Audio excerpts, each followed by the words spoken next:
The scent hit Jinu before he even turned around.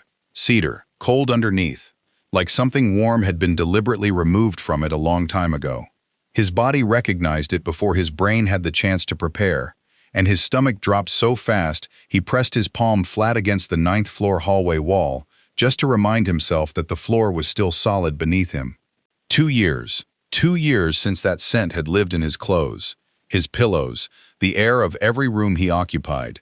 2 years since he had promised himself he would never have to smell it again. He had been so proud of himself this morning. He had stood in front of the bathroom mirror in room 914 of the Harlow Grand Hotel in Atlanta, looked at the conference lanyard around his neck and the careful press of his shirt, and let himself think, quietly, without making too much of it, that he was doing okay. That Seo Jinu, 2 years out of the worst chapter of his life, was standing on his own feet, in a city that did not know his history, and could not see the places where he was still putting himself back together. He had made it exactly 40 minutes into the conference, before his past walked out of the elevator. Choi Won-suk stood in the hallway wearing a charcoal suit that probably cost more than Jinu's monthly rent, holding a room key between 2 fingers with the unhurried ease of a man who had never once questioned whether he belonged somewhere. He looked exactly the same. That was the part Jinu had not prepared for. He had spent 2 years building a version of Won-suk in his memory that was somehow smaller, softer, and less substantial. The actual man standing 6 feet away from him was none of those things. Won-suk smiled. That careful, calibrated smile Jinu had once spent entire evenings trying to earn. "Jinu?" he said. Like the name still belonged to him. Jinu turned slowly because turning fast would have given something away. "Won-suk." He kept his voice even. "What are you doing here?" "Pharmaceutical Summit, 14th floor."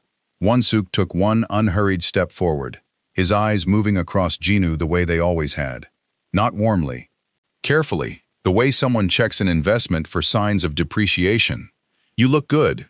"Thank you," Jinu said, because it was the shortest answer available to him. His hand tightened around his coffee cup. The cardboard sleeve crinkled softly under his grip, and he made himself ease his fingers open before Won-suk noticed. That had always been the thing about Won-suk. He noticed everything. He had made Jinu feel seen, in the beginning, and it had taken an embarrassingly long time and a significant amount of therapy for Jinu to understand that being watched and being seen are 2 entirely different things. "I heard you moved to Atlanta," Won-suk said. "I did. Smaller firm? My own firm." Jinu shifted his weight slightly toward the elevator. Small, but mine. Something moved behind Won-suk's eyes. Barely visible, just enough to recognize as the particular expression he wore when Jinu did something that reminded him that Jinu was a person with a life Won-suk had not designed. It was not anger exactly, it was closer to offense. The specific offense of a man who had expected something to stay exactly where he left it. "That's brave," Won-suk said, in the tone that meant he thought it was reckless. Jinu said nothing. Won-suk took another step, and the geometry of the hallway changed. Jinu's body felt it before his mind processed it. Some old and deeply worn instinct recalibrating the space between them, measuring the distance to the elevator, noting the absence of other people in the corridor. His scent suppressant was wearing thin. He could feel it the way you feel a storm coming before the sky changes, a warmth creeping up the back of his neck, a subtle shift in his own chemistry that he recognized and dreaded simultaneously. In a hotel running a pharmaceutical summit, the hallways were full of alphas. This was the worst possible timing. And from the way Won-suk's posture shifted, the almost imperceptible flare of his nostrils, Jinu understood, with a cold, sinking certainty, that Won-suk had already noticed. "The restraining order expired 3 months ago," Won-suk said, conversationally, the way someone mentions the weather. I kept track. The hallway felt smaller. The fluorescent warmth of the sconce lighting above them suddenly felt like something pressing down, rather than something illuminating. Jinu kept his expression still through the sheer practiced effort of someone who had learned that the face was the only thing he could consistently control when everything else was slipping. His phone buzzed in his pocket. He did not reach for it. Won-suk's eyes dropped to Jinu's pocket, then back up to his face. "Are you going to get that?" "It can wait."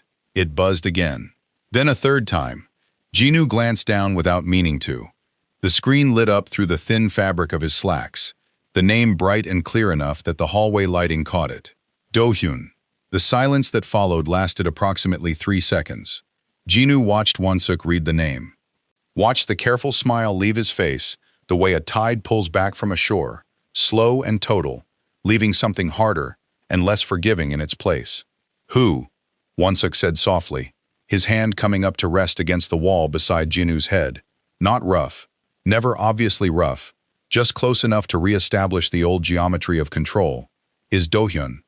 Jinu did not answer. 40 feet away, through the warm, arched entrance of the hotel's private dining room, Ryu Do-hyun sat alone at a corner table with a direct sightline to the hallway. His untouched plate had been pushed aside. His tattooed hands rested flat and open on the white tablecloth. His dark eyes were fixed on the hallway wall, on Jinu, on the man whose hand was now beside Jinu's head. He had not moved yet, but his phone was face down on the table, 3 unanswered calls stacked on the screen, and the stillness coming off him had changed quality entirely. It was no longer patience, it was decision. Jinu did not hear Do-hyun approach. That was the thing about Ryu Do-hyun that nobody who had not spent 7 months in close proximity to him would understand. For a man his size, built like someone had stacked deliberate decisions on top of each other until they formed a person, he moved through spaces without announcing himself. No heavy footfall, no displaced air, just presence, arriving before the physical body did, like a pressure change in a room before a storm breaks. Won-suk felt it first. Jinu watched it happen, watched the shift move through Won-suk's posture, subtle but real, the way a man straightens when something in his environment registers as a threat before his conscious mind has caught up with the information.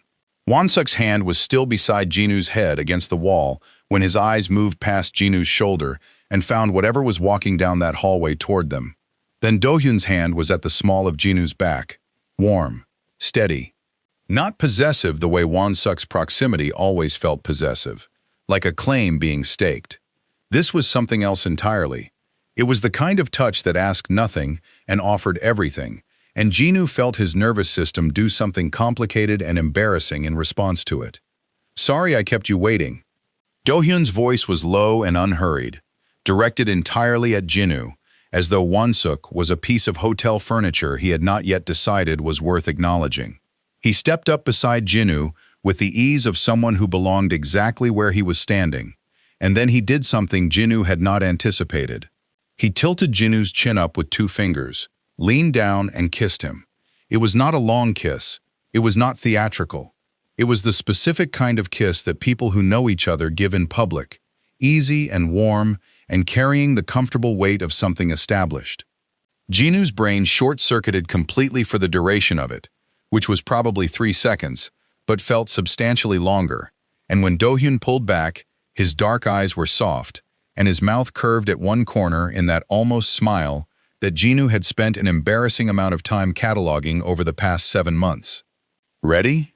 Do-hyun said, still looking only at Jinu. Then, and only then, did he look at Won-suk. It lasted 4 seconds. No expression, no greeting, no acknowledgement that Won-suk was a person with a name or a history or any particular relevance to this hallway. Just 4 seconds of eye contact that communicated something so precise and so absolute that Jinu felt the temperature of the corridor drop 2 degrees. Do-hyun's eyes were dark and entirely still, and what lived in them in those 4 seconds was not anger. Anger was loud. What Do-hyun's eyes said was quiet and permanent, and left no room for negotiation. Won-suk's jaw tightened. He stepped back. 1 step, barely perceptible, the kind of retreat a man makes when he is too proud to admit he is retreating. His eyes cut to Jinu once, sharp and burning with something that had curdled past jealousy into something uglier and more dangerous, and Jinu recognized it immediately. Won-suk did not handle being displaced. He had never learned how. Being outmaneuvered in a hotel hallway by a man he did not know, in front of the Omega he still considered unfinished business, would not be something he simply absorbed and released. But he said nothing. He straightened his jacket, looked at the middle distance the way men do when they are composing themselves, and walked back toward the elevator. Jinu exhaled. Do-hyun's hand was still at the small of his back, and Jinu made himself smile as they walked toward another elevator, because smiling felt like the correct thing to do, the safe thing, the thing that would stop Do-hyun from asking questions in the middle of a hotel corridor where anyone could hear the answers. The smile felt like it was held together with tape. Do-hyun did not say anything in the elevator. He did not say anything in the corridor of the 9th floor. He held the room door open to the hotel room for Jinu. With the same unhurried ease, he did everything, and let it fall shut behind them with a soft, definitive click. Then he turned around. Who was that? Jinu set his coffee cup on the dresser. It was mostly cold by now. He focused on that, on the small domestic act of setting something down, because it gave his hands something to do and his eyes somewhere to be that was not Do-hyun's face. Nobody important, he said. The silence that followed had weight to it. Jinu, I said nobody important. He heard the sharpness in his own voice and hated it. Hated that it was already happening. That the carefully maintained distance between who he was now and who he had been inside that marriage was already collapsing, and Won-suk had been back in his life for less than 15 minutes. You were afraid of him. Do-hyun's voice was not accusatory. That was almost worse. It was observational, quiet and certain the way everything Do-hyun said was certain. I watched you from the dining room. Your whole body changed when he came near you. I was not afraid. The words came out too fast. Jinu pressed his fingers against the edge of the dresser and turned around, because he could not have this conversation with his back to the room. You don't need to know everything about me, Do-hyun. You know that, right? We are not exactly a public declaration. 7 months of whatever this is between us, and I am still a secret, so do not stand there and ask me questions like you have earned the answers. Something moved across Do-hyun's face, brief and carefully controlled, gone before Jinu could fully read it. The phone in Jinu's pocket rang. He pulled it out automatically, the way you reach for something when the silence becomes unbearable, and looked at the screen. His chest went cold. The name on the screen was Mina, his younger sister. The same person who had sat across from Won-suk at a dinner table 3 years ago and told him, gently and with great concern, that she thought Jinu was having trouble adjusting to married life. The same person whose well-meaning interference had handed Won-suk every tool he needed to tighten his control and call it care. Jinu stared at her name on the screen and did not move. Do-hyun noticed before Jinu even registered it himself. The way Jinu went completely still. Not the stillness of someone thinking or pausing or collecting a thought. The stillness of someone whose body had received information that the mind was not yet ready to process and had simply stopped functioning while it caught up. Who is calling? Jinu did not answer. He stood there with the phone screen lighting up his face in the dim hotel room, Mina's name pulsing on the display like a small cheerful grenade, and something about the blankness in his expression made Do-hyun cross the room and take the phone gently from his unresisting hand. He looked at the screen, then he looked at Jinu. Who is Mina? A pause. And who was that man in the hallway? That was when something inside Jinu cracked open. It was not loud. It never was with him. It was the quiet, internal kind of fracture that happens when a person has been holding something unbearable for too long, and someone presses on exactly the wrong place at exactly the wrong moment. Give me my phone back. Do-hyun held it out without hesitation. Jinu took it, set it face down on the nightstand with a precision that was somehow more alarming than throwing it would have been. Then he turned and looked at Do-hyun with something in his eyes that had been building for 7 months, and had apparently decided that today was the day it came out. You want to know who that man was? His voice was low and tightly controlled. You want answers about my life, Do-hyun? About who calls me and who corners me in hotel hallways and why my hands were shaking? He stopped, breathed. That is interesting. That is genuinely interesting coming from you. Do-hyun's eyes narrowed slightly. What does that mean? It means you have kept me a secret for 7 months. The words came out quiet, but they landed like something thrown hard across a small room. 7 months, Do-hyun. I have never met a single person in your life. I do not know your friends. I do not know your colleagues. I have never once been introduced as anything other than someone you happen to spend time with. You decided, on your own, without asking me what I wanted, that I would be kept hidden, and I accepted that because I trusted you. because I thought maybe you had reasons I did not fully understand yet. Something shifted in Do-hyun's expression, barely visible. And now today, Jinu continued, you walk into that hallway and you kiss me in front of a stranger, which felt wonderful in the moment and confused me completely, and then you follow me back to this room and take my phone out of my hands and demand to know who is calling me. He pressed 2 fingers against his sternum, like he was trying to hold something in. You do not get to keep me hidden and then act like you own my story, Do-hyun. You do not get both of those things. The room was very quiet. Do-hyun was still for a long moment. When he spoke, his voice was careful and low, and underneath the control of it was something that Jinu had never heard from him before. Something that sounded, if he was reading it correctly, like genuine pain. If I wanted to keep you hidden, Do-hyun said, would I have come down that hallway? Jinu opened his mouth. That's just alpha urge for dominance. I saw his hand go to the wall beside your head. Do-hyun took 1 step forward and stopped himself. I saw your whole body change when he came near you. Something in you went small, Jinu, and I have spent 7 months watching you work so hard to stop being small. So I got up from that table and I came down that hallway because I could not sit 40 feet away and watch someone undo everything you have been building. He paused. That was not about dominance. That was not an alpha impulse. That was me. Just me.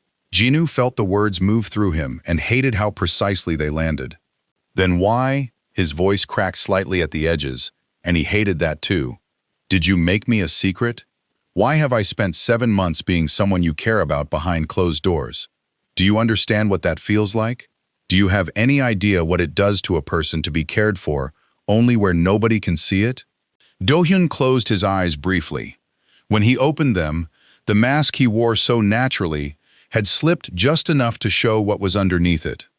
Not coldness, not calculation, something exhausted and honest, and a little desperate. I am in the Mafia, Jinu. The words were plain and undecorated.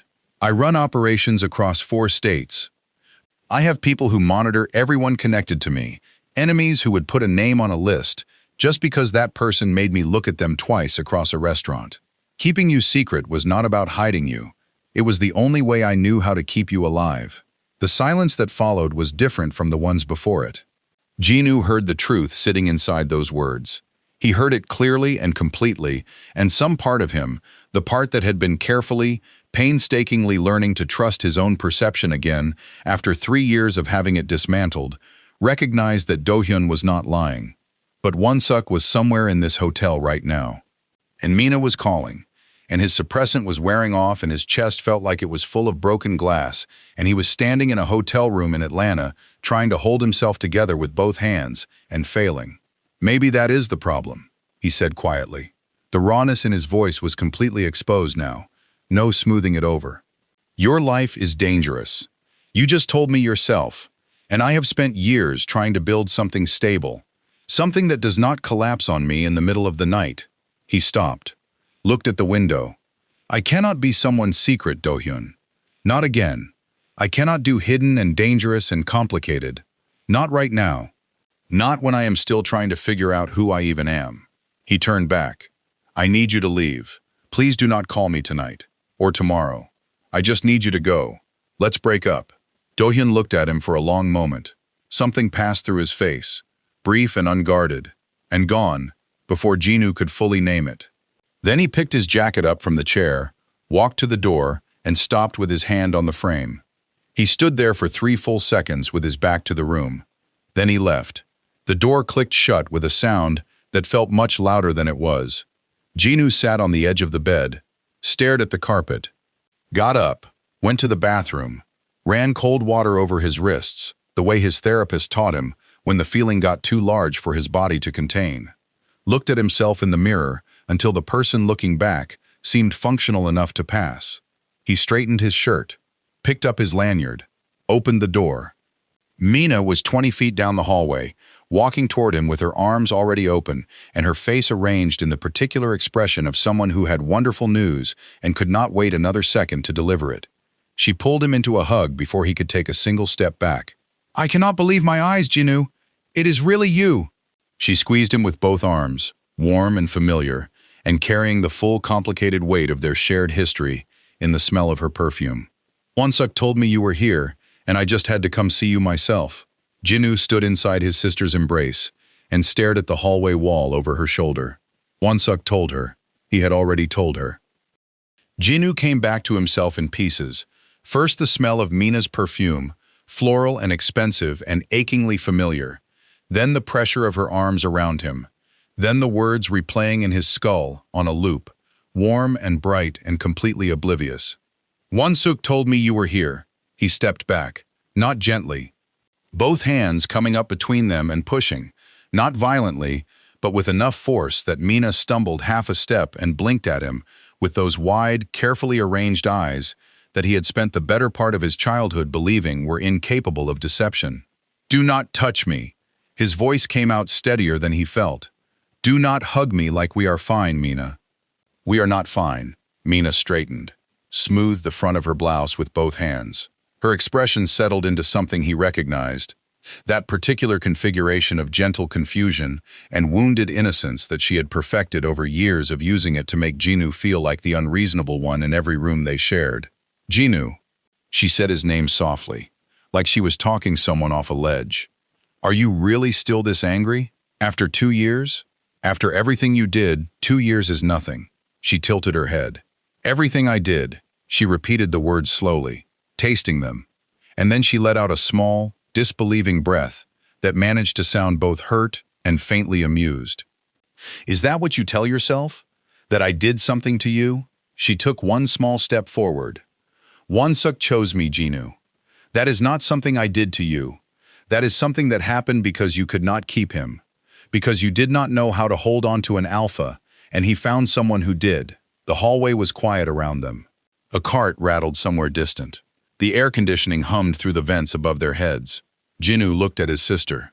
At the careful architecture of her expression, the practiced softness of it, the way she held her chin at an angle that made everything she said sound reasonable, even when it was designed to draw blood. He had spent years inside this dynamic, years believing that her version of events was more accurate than his own because she delivered it with such calm certainty. He was so tired.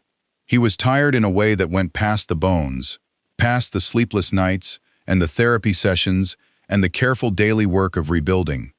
He was tired in the particular way that comes from standing in a hotel hallway, having already survived Wonsuk and Dohyun in the same afternoon, and now being asked to survive this too.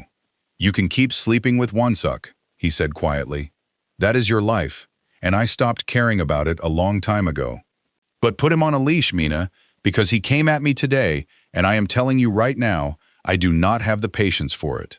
He picked up his lanyard from where it had shifted against his chest and straightened it with 2 fingers, a small, deliberate gesture that meant he was done.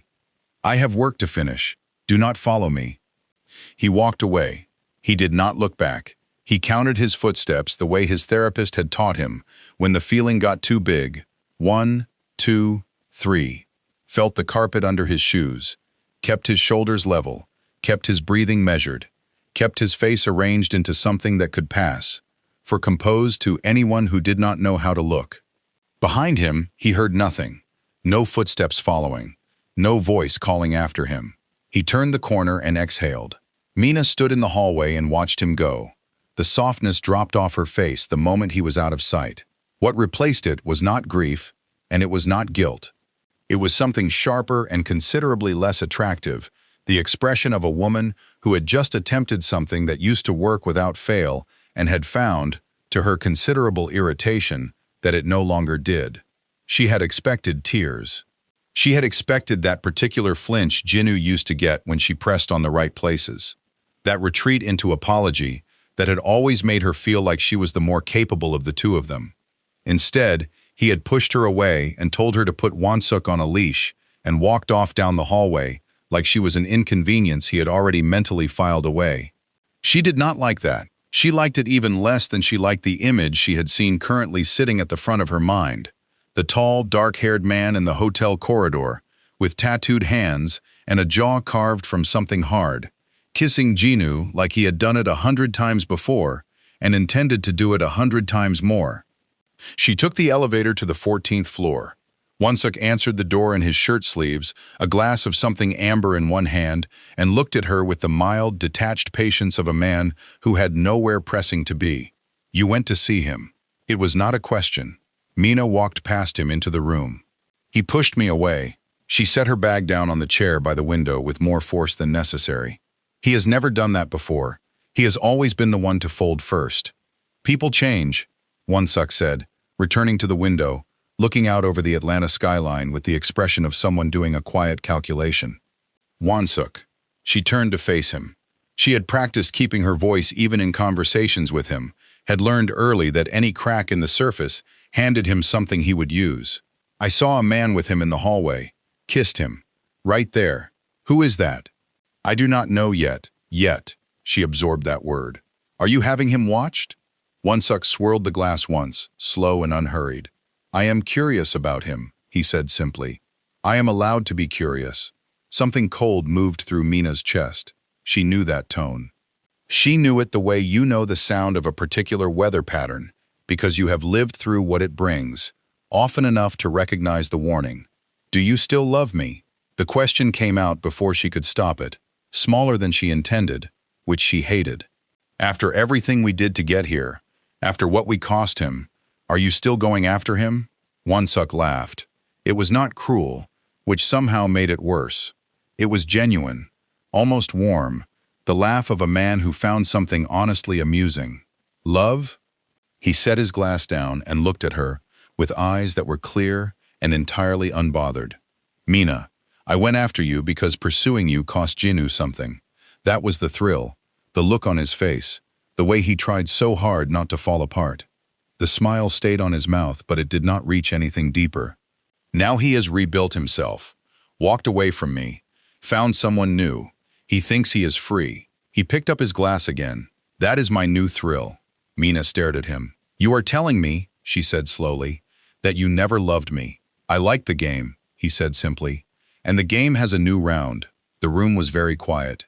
Mina stood in the middle of it and understood, with the particular clarity that comes when something you have been avoiding finally sits down directly in front of you and refuses to move, that she had burned her brother to the ground for a man who had been playing a game the entire time, and that the game was starting again, with Jinnu as the target.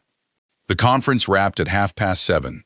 Jinnu sat through the final panel on sustainable material sourcing, with his notebook open and his pen moving, and approximately 40% of his brain actually present in the room. The other 60% was distributed unevenly between a hotel hallway, a clicked-shut door, and the particular expression on Do-hyun's face in the 3 seconds he stood in the doorway before he left. He made it back to room 914 at 8, kicked his shoes off without untying them, and sat on the edge of the bed in the quiet. The room felt different at night. Smaller, the city lights coming through the gap in the curtains threw thin lines of gold across the carpet and the ceiling, and the air conditioning kept the temperature at the precise level of cool that should have been comfortable and somehow was not. He reached for his conference bag to pull out his charger, and his hand closed around something that was not his. A shirt, dark gray, neatly folded, heavier fabric than anything Jinyu owned. It must have ended up in his bag the last time Do-hyun stayed over, tucked under something, forgotten. He pulled it out and held it for a moment, and then, without fully deciding to, brought it to his face. Cedar. But warm underneath, nothing like Wonsuk's scent. Do-hyun smelled like cedar, the way forests smelled like cedar. Deep and grounded and alive. Something that had been growing for a long time, and had the roots to prove it. Jinnu sat on the bed holding another man's shirt, and stared at the wall. The truth of it settled over him quietly. The way the most honest things always seem to arrive, not in a rush, but in a slow, undeniable accumulation, away from the argument and the fear and the raw, exposed feeling of the afternoon, stripped down to just himself and a dim hotel room and a shirt that smelled like safety. He could feel it clearly. He liked Do-hyun, not the easy surface kind of liking, the deep, inconvenient, badly timed kind that had been building for 7 months in the particular way that things build when you are not ready for them, and they grow anyway. He liked the way Do-hyun never raised his voice. He liked the way he always set a glass of water on Jinnu's side of the bed without being asked. But there was Wansuk, and Mina, and a mafia operation across 4 states, and a version of himself that was still, on the best days, only partially reassembled. He set the shirt down carefully on the pillow beside him. Do-hyun had not called, had not texted. That was not unusual. There were stretches, sometimes 2 or 3 days, where Do-hyun went completely unreachable and reappeared without explanation. And Jinwoo had learned not to reach toward those silences, because the reaching always hurt more than the waiting. Tonight the silence felt louder than usual. He lay down without changing his clothes, pulled the blanket up, and closed his eyes. He was almost asleep when the knock came. 3 short raps, polite, the kind room service used. Jinwoo pushed himself upright, ran a hand through his hair, and padded to the door. He checked the peephole out of a habit he had developed somewhere in the last 2 years and saw the distorted fisheye image of a room service cart and the top of a uniformed shoulder. He opened the door. Choi Won-suk smiled at him from the hallway. The room service cart was there. The uniform was there. The man pushing it was one of Won-suk's, identifiable by the particular blankness of his expression, and Won-suk himself stood slightly to the side, jacket off, collar open, holding a bottle of wine by the neck, like a man arriving at a dinner party he had thrown for himself. "I thought we could talk," Won-suk said. "Properly." Jinwoo moved to close the door. Won-suk's foot was in the gap before it latched. He pushed through with the smooth, unhurried force of someone who had never once in his life accepted a door being closed on him, and his hand found Jinwoo's waist before Jinwoo had fully processed that he was already inside the room. "Won-suk," his voice came out hard. "Get your hands off me. You are tense." Won-suk's grip tightened. Not painfully, but absolutely. The kind of hold that communicated permanence without violence. "You have always been tense. I used to know how to fix that. I said get off me." He tried to pull back and Won-suk pulled him forward, and then his mouth was on Jinwoo's and the wine bottle was hitting the dresser with a dull thud, and Jinwoo's hands were between them, pushing with everything he had. He wrenched his face to the side. "Stop!" The word came out ragged and furious. "Stop it right now. You are still my Omega." Won-suk's voice was low and completely certain. "Your scent is everywhere in this room, Jinwoo. Your suppressant is almost gone. Your body remembers. My body remembers a lot of things that were bad for it." Jinwoo got both palms flat against Won-suk's chest and shoved hard enough that Won-suk took 1 step back, which was all the space that existed between them and the wall. "That is not the same as wanting them back." Won-suk's expression shifted. The pleasant social surface of it cracked just slightly, showing the thing underneath, the thing Jinwoo had spent 3 years catching glimpses of and telling himself he was misreading. "You think that man in the hallway can give you what I gave you? He already gives me more than you ever did." The words came out before Jinwoo fully chose them, and he felt their truth the moment they landed in the air between them. Something moved through Won-suk's face. Not hurt, something colder than hurt.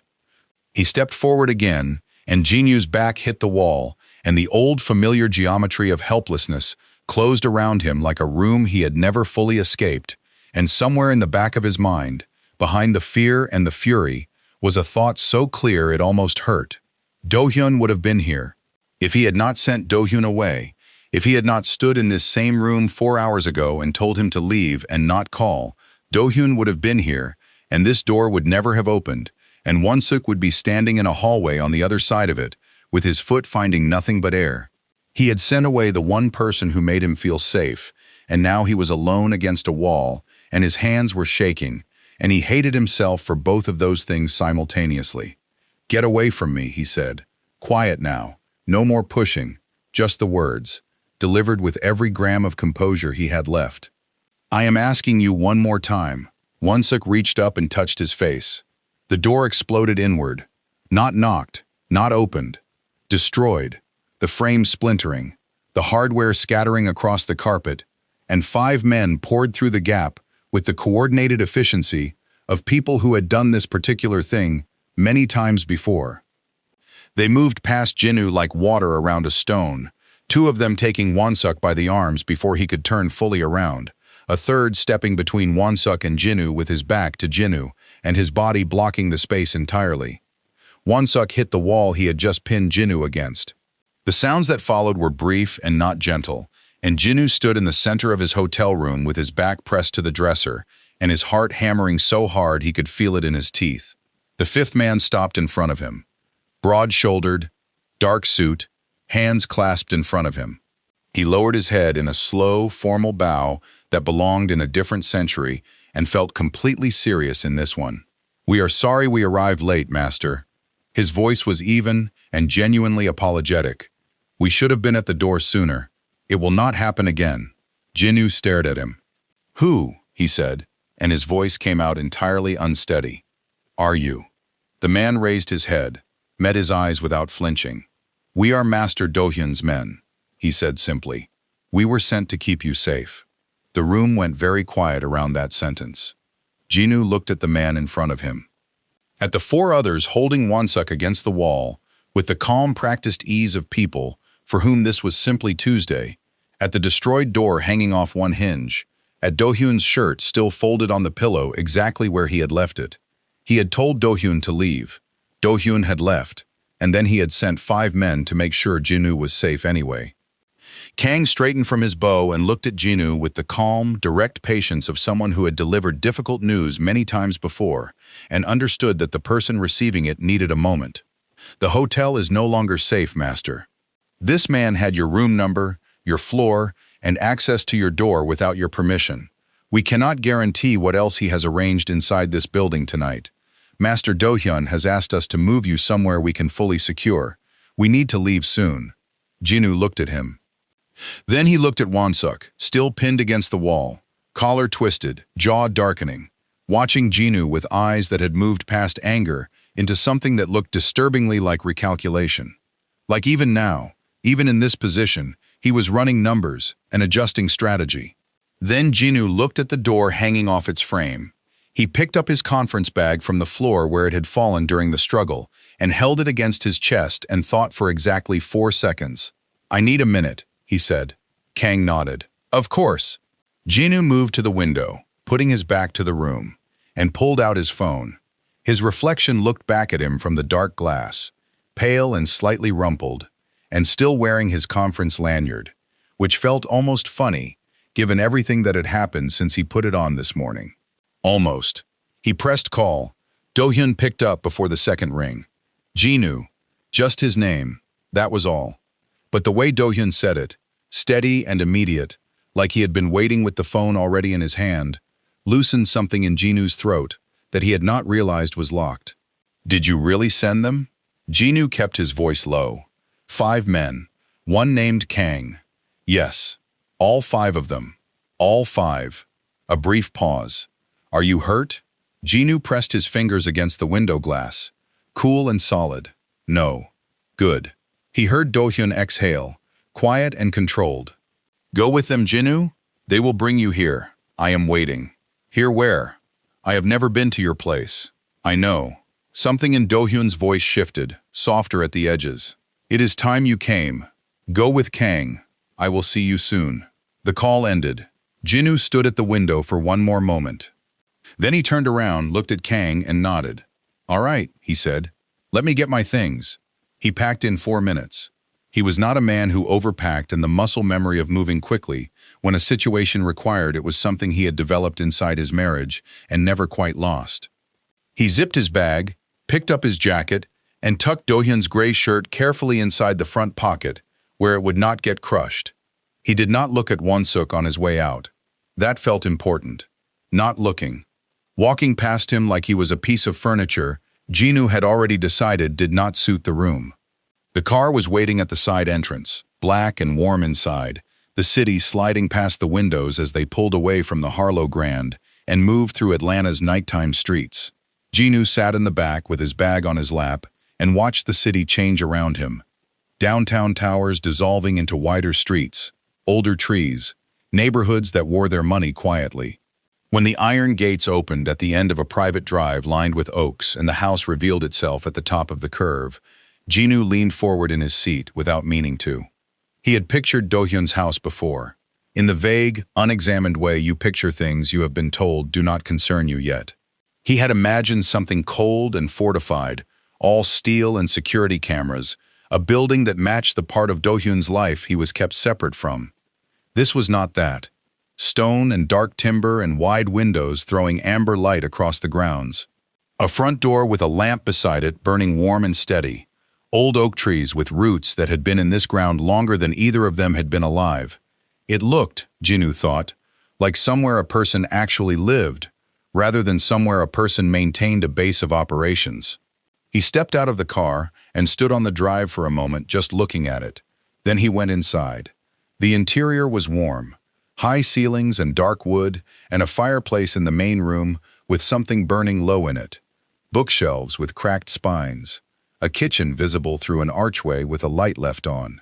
And Do-hyun on the couch in the center of the room, jacket gone, sleeves rolled to the elbow, looking at Jinwoo with an expression that was somewhere between relief and something softer that he was not quite managing to keep off his face.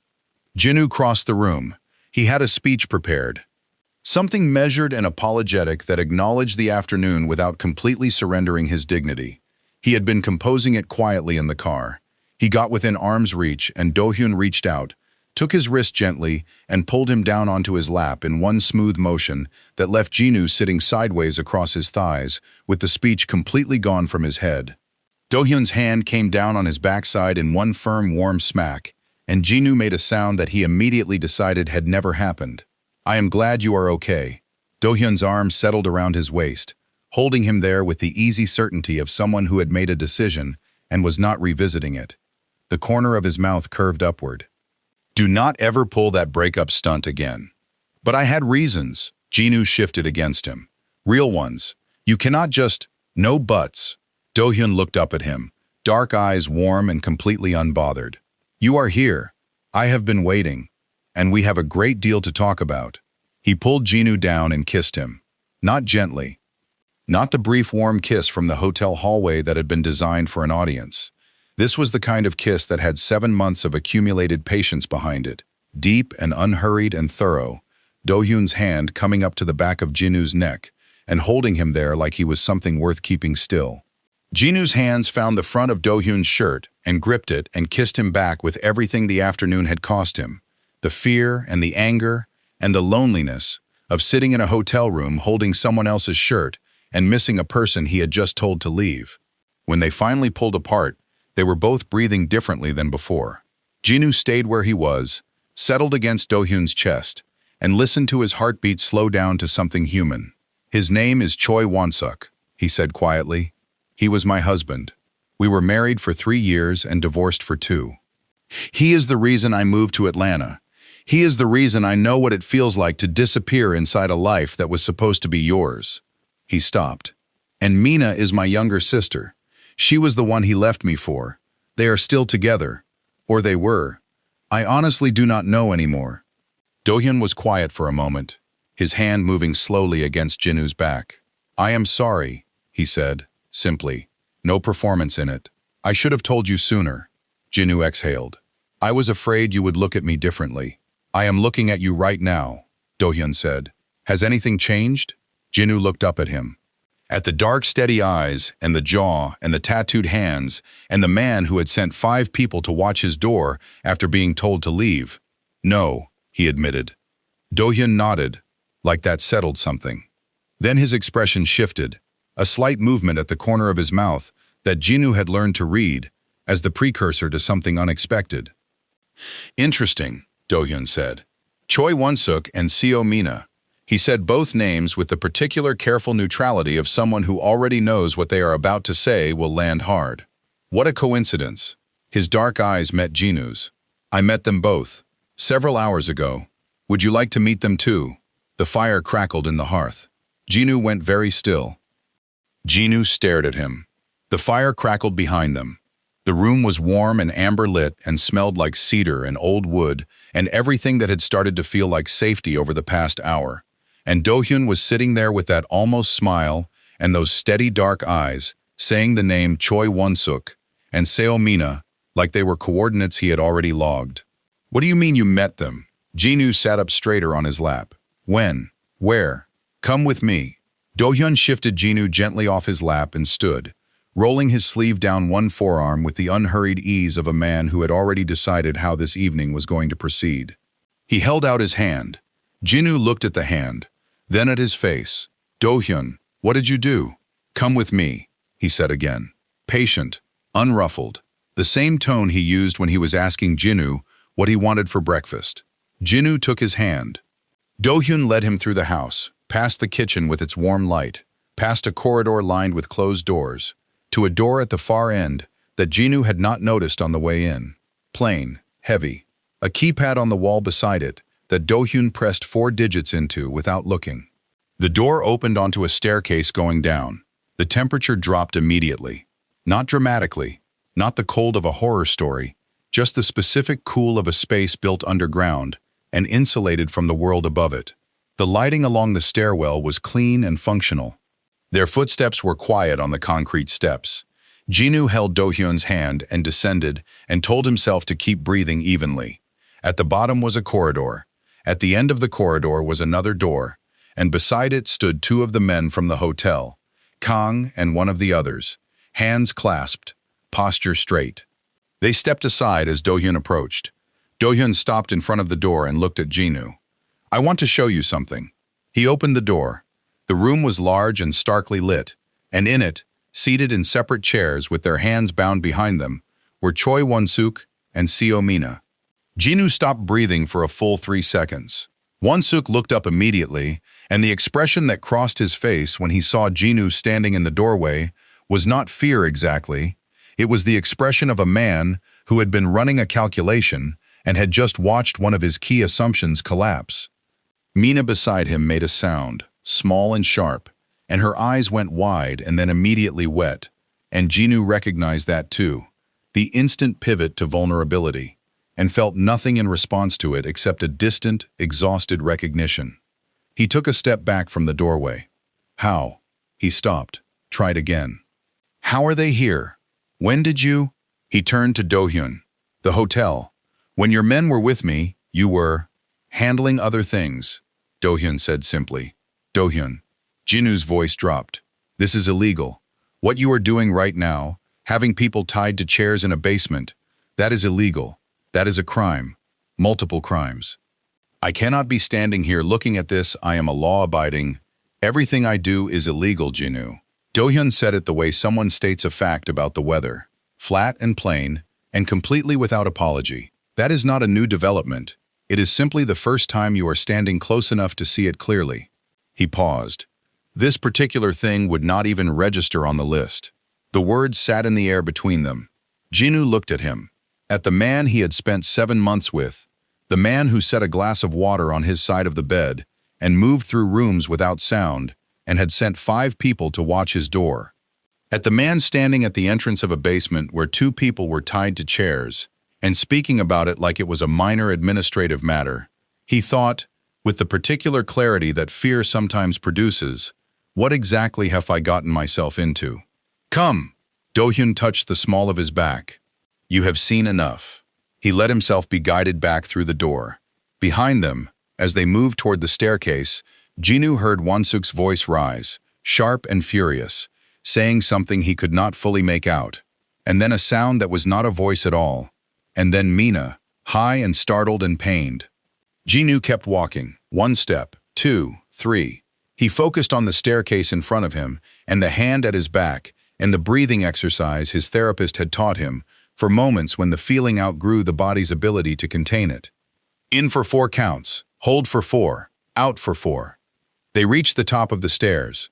The door clicked shut behind them, and the sounds from below disappeared completely, swallowed by the insulation and the stone and the solid construction of a house that had clearly been built with more than comfort in mind.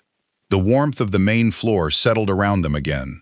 The firelight, the bookshelves, the kitchen with its steady light, all of it exactly as it had been 20 minutes ago, and all of it somehow slightly different now, like a painting Jinu had been standing too close to and had just taken 3 steps back from, and could now see the full composition of for the first time. Do-hyun led him upstairs.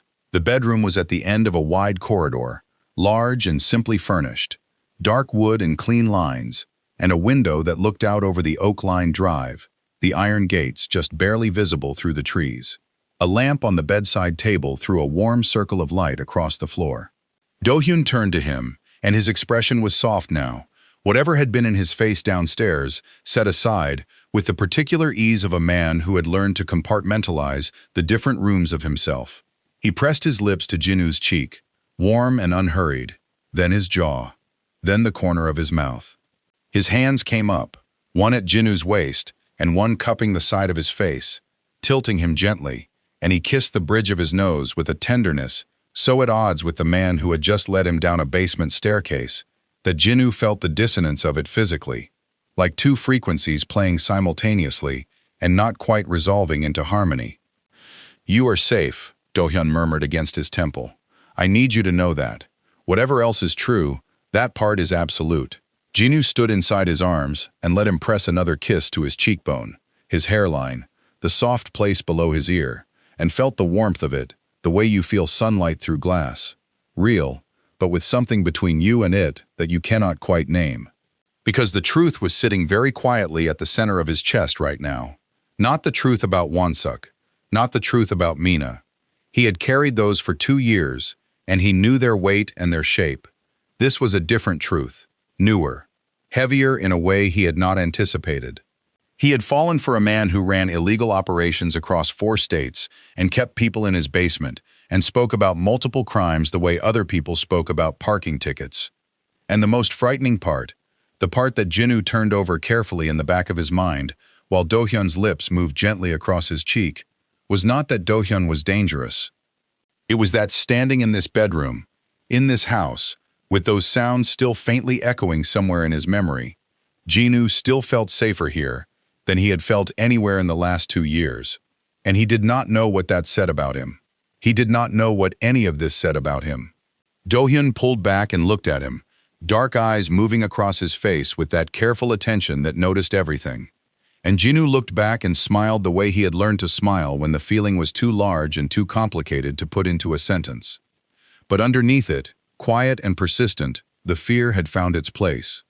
And it was not going anywhere. Sleep did not come. Jinwoo lay on his back in Do-hyun's bed, staring at the ceiling, with his hands folded over his stomach and his eyes tracing the same path across the dark plaster for what felt like the better part of an hour. Beside him, Do-hyun's breathing was slow and even, one arm resting across Jinwoo's waist with the relaxed weight of someone who had made a decision and was at peace with it. Jinwoo was not at peace with anything. He stared at the ceiling and listened to the house settle around him, the quiet creaks of old timber and stone, the distant sound of wind moving through the oaks outside the window, and tried to locate the feeling that had been sitting in his chest since the basement. It was not one clean emotion. It never was with him. It was layered, fear underneath, and something that felt uncomfortably like belonging on top of it. And beneath both of those, the oldest thing, the one that had been there since before Wonsuk, and before the divorce, and before Atlanta. The quiet, persistent suspicion that he had made another mistake he would not fully understand until it was too late. He lifted Do-hyun's arm carefully and set it down on the mattress. Do-hyun shifted slightly, but did not wake. Jinwoo sat up, found his socks on the floor, pulled them on, and stood in the dark room for a moment, looking at the man sleeping in the bed.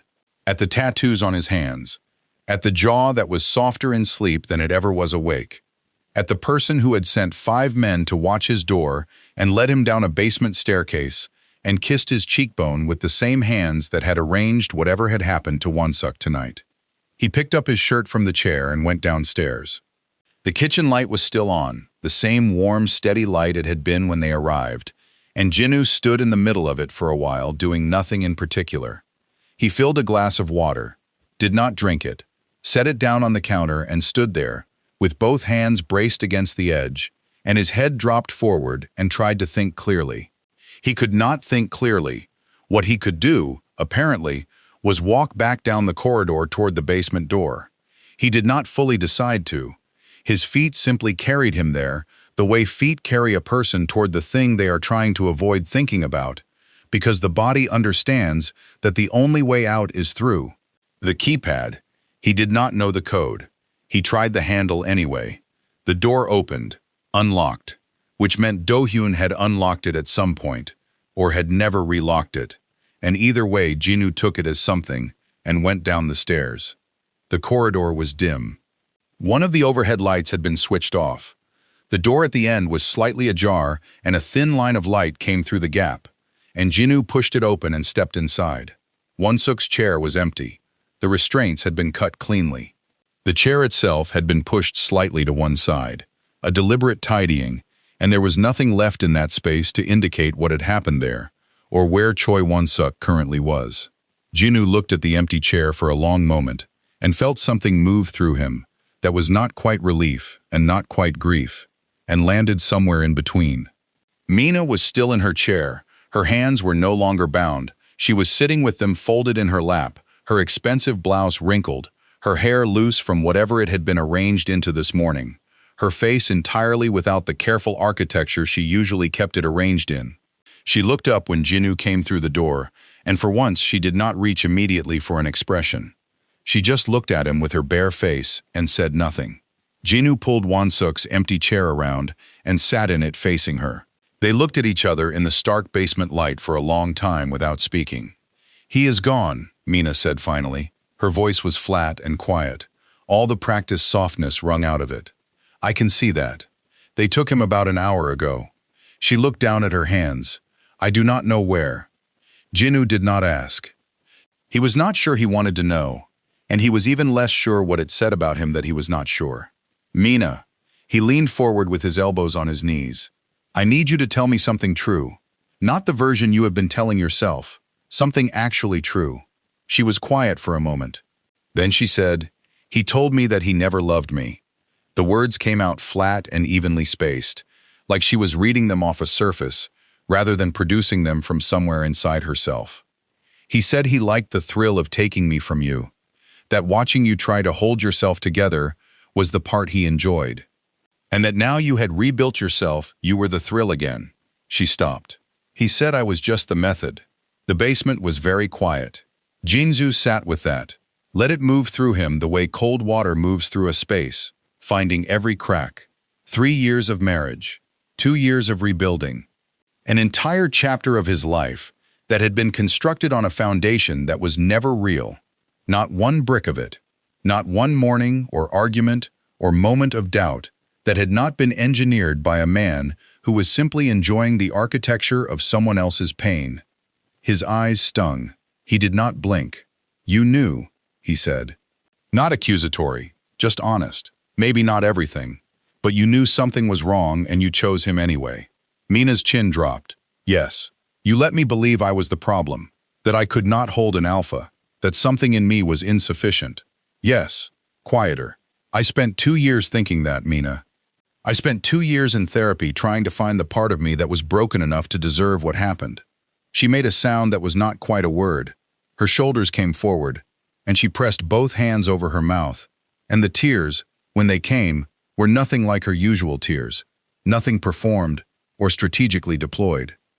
They were ugly and silent and completely real. Jinwoo watched his sister cry in a basement at 2 in the morning and felt the strange, exhausted tenderness of someone who has been wronged so thoroughly that anger has burned all the way down to something quieter and more permanent underneath. He was not ready to forgive her. He knew that clearly and without guilt. Forgiveness was something that would take time and intention and more conversations than this one, and he was not going to manufacture it in a basement just because she was crying. But he reached out and put his hand over hers anyway, because she was still his sister, and because some things survived even this. "I am not okay," he said quietly. "I need you to know that. I am not okay and I am not ready, and this is going to take a long time." She nodded against her hands. "But I am not leaving you here." A footstep on the stairs.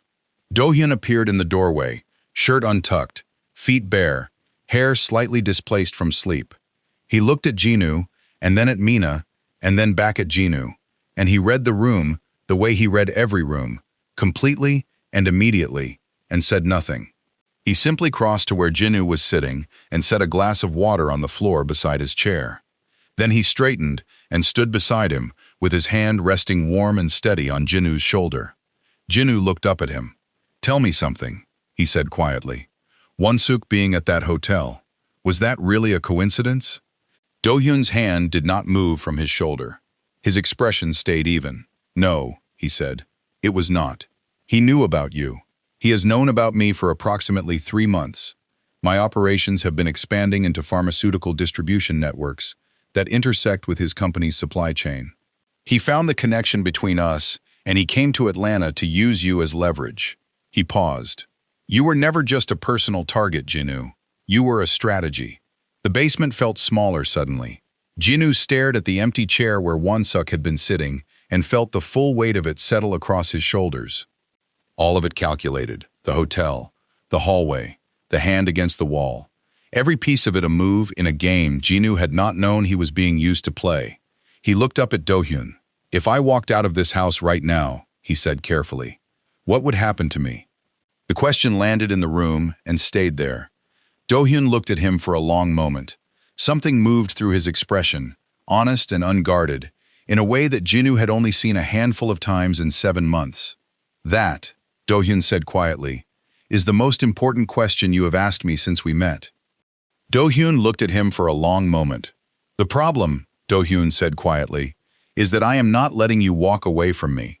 The words landed without drama, no performance behind them, just the plain, undecorated truth of a man who had decided something and was stating it the way he stated everything, with the complete certainty of someone who did not say things he did not mean. Jinu looked at him. That is not an answer to my question. I know. Do-hyun pulled an empty chair from the corner and sat down, forearms resting on his knees, hands loose between them. Jinu had never seen him sit like that before. Open, unguarded. Like he had set something down that he had been carrying for a long time and was not picking it back up.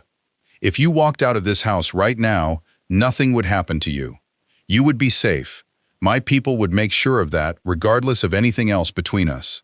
He paused. That was never the leverage. You were never a hostage, Jinu. You were never a strategy to me. But I was one to Wonsuk. Yes. Jinu absorbed that, sat with the full shape of it, the way Wonsuk had looked at him in that hotel hallway, the calculation underneath the pleasantness, the thrill he had described to Mina so casually. He had walked into that conference this morning proud of himself, proud of the life he had been quietly building, and every person from his past had spent the day reminding him that the life he thought was his own had never been fully free of them. He was so tired of other people's hands on his story. I need to ask you something, he said, and I need you to answer me the way you just did. No management, no careful version. Do-hyun nodded once. Why did you keep me a secret? Jinu held his eyes. And I do not want the protection answer. I already know that part. I want the rest of it. The part you did not say this afternoon. You did not say all of it. The basement was very quiet. Beside them, Mina sat motionless, hands folded in her lap, eyes down, making herself as small and unobtrusive as possible in the way of someone who understood they were witnessing something that did not belong to them and was holding their breath accordingly. Do-hyun looked at his own hands for a moment. I did not know what to do with you, he said finally. That is the honest answer. I have spent my entire adult life in a world where the people closest to you are the people most at risk. I learned early to keep distance between what I valued and what I did. And then you were just, he stopped, started again. You were just there, every time, making it impossible to keep the distance where I had put it. The corner of his mouth moved, not quite a smile. I kept you a secret because I did not know how to have something real without destroying it. And I handled that badly, I know that. Jinu looked at him for a long time. At the man who had appeared in a hotel hallway and kissed him in front of his ex-husband, and sent 5 people to watch his door, and unlocked a basement and set a glass of water on the floor beside his chair at 2 in the morning. At the man who ran illegal operations across 4 states and spoke about it without apology and had still, somehow, in 7 months, never once made Jinu feel like less. I am not walking out, Jinu said. Something moved through Do-hyun's face, brief and enormous, and gone almost immediately. But I have conditions. Jinu straightened in his chair. I will not be hidden anymore. I will not be the person you come home to behind closed doors while the rest of your life happens somewhere I am not allowed. If you want me, you have me properly. All of it. In the open. No more secret. He held Do-hyun's gaze. I spent 3 years being made to feel like something that needed to be managed, and 2 years recovering from it. I am not doing that again. Not even for you. Do-hyun did not hesitate, did not calculate or pause or reach for a careful version of agreement. All right, he said, simply, completely, like it was the easiest thing he had ever agreed to. And something about the immediacy of it, the absence of negotiation, hit Jinwoo somewhere behind his sternum and stayed there. He exhaled slowly. Then he looked at Mina. She was already looking at him. Her face was bare and tired and younger somehow than it had looked in years, stripped of everything she usually used it for. She did not say anything. She just looked at her brother with her hands folded in her lap and waited. Jinwoo looked at Do-hyun. Let her go. Do-hyun's eyes moved to Mina. A long, measuring look that Mina received without flinching, which was either courage or the particular stillness of someone who had run out of the energy required for flinching. Only because you asked, Do-hyun said. He stood and said something quietly toward the doorway. Kang appeared from the corridor and crossed to Mina, and she stood on unsteady legs and pulled her blouse straight with both hands, the automatic gesture of someone reaching for composure through habit. She walked to Jinwoo and stopped in front of him. For a moment she said nothing. Then, quietly, with no softness manufactured into it, just the plain, undecorated words of someone who had run entirely out of performance, she said, I am sorry, Jinwoo. Not the version I usually say, the real one. I am sorry. Jinwoo looked at his sister. At the person who had shared his childhood and his parents and 20 years of history and had still chosen wrong when the moment came. I know, he said. Call me when I am ready. I will let you know when that is. She nodded. And then she left. Kang's footsteps quiet behind her on the stairs, and the basement was just the two of them. Do-hyun held out his hand. Jinwoo took it and they went upstairs. The house was still and warm around them. The fire in the main room had burned down to embers. The kitchen light was still on, faithful and steady. They went up the staircase and down the corridor and into the bedroom, where the lamp on the nightstand was still throwing its warm circle across the floor. Jinwoo lay down, and Do-hyun lay beside him, and the room settled into the particular quiet of two people who have said the things that needed saying and have arrived, finally, on the other side of them. Jinwoo did not stare at the ceiling this time. He slept. When he woke, the room was full of early morning light, gray and soft, coming through the curtains in the slow, unhurried way of a day that had nowhere to be. Do-hyun was still asleep beside him, one arm across Jinwoo's waist, breathing slow and even. Jinwoo lay still for a moment and let himself feel it, not analyze it. Not build a case against it, or locate the exits, or calculate the cost. Just feel it. The warmth of the room, and the weight of the arm across him, and the light coming through the curtains of a house with old oak trees outside, and iron gates at the end of the drive. He pressed his palm flat against Do-hyun's chest. Felt the heartbeat underneath it, steady and present and completely real. In the hotel hallway yesterday morning, he had pressed his palm against a cold wall to stop himself from falling. This was different. This was not a wall. This was something worth holding on to. And for the first time in 2 years, Seo Jinwoo let himself hold on. The end. If Jinwoo's story touched your heart, hit that like button and let me know in the comments. Did Do-hyun deserve him? Share this with someone who needs to hear that healing finds you even in the middle of the mess. And if you are new here, subscribe, because there are many more heart-touching stories to come.